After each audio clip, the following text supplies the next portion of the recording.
4-3-2-1 formation, guys. Take you from level noob to level pro, get you some clout. Let's get straight into it. So the first thing we're going to notice, guys, is we've got 2 center forwards and a striker, so 3 forwards, 3 very narrow midfielders, and your defensive 4 and your keeper.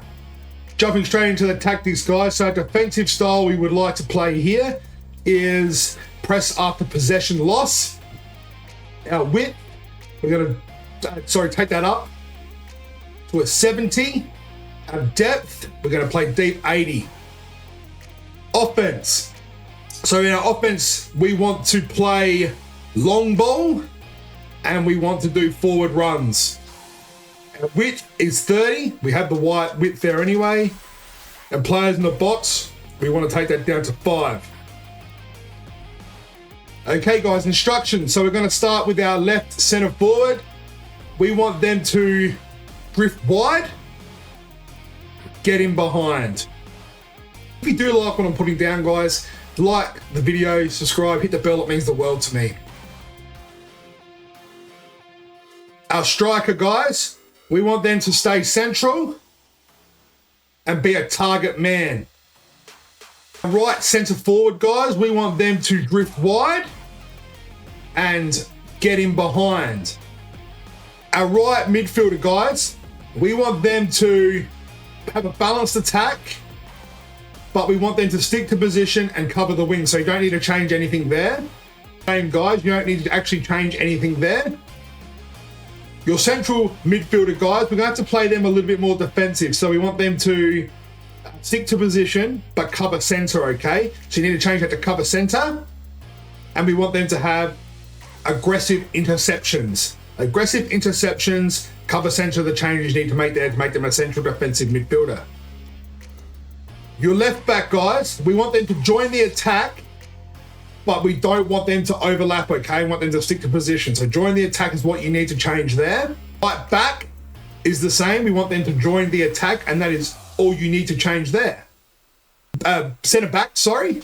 Your center backs can remain the same as they've been selected by default. Your keeper, we want them to come for crosses and be a sweeper keeper.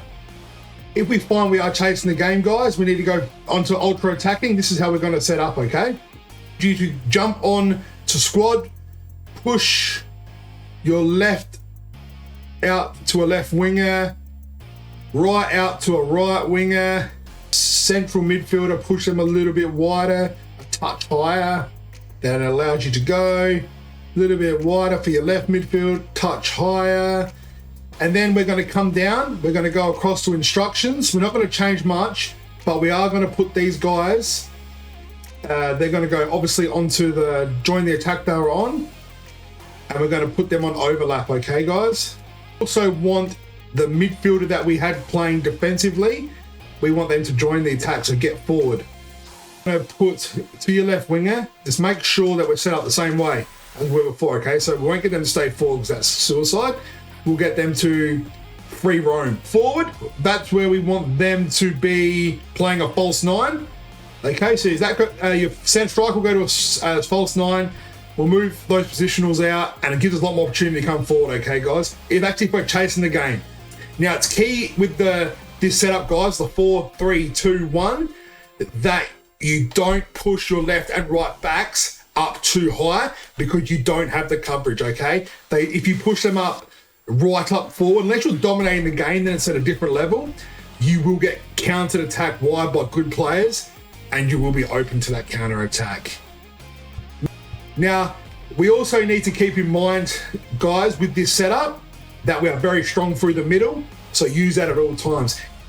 If you are finding that with this 4-3-2-1 formation, that it's just not quite attacking for you, I suggest checking this.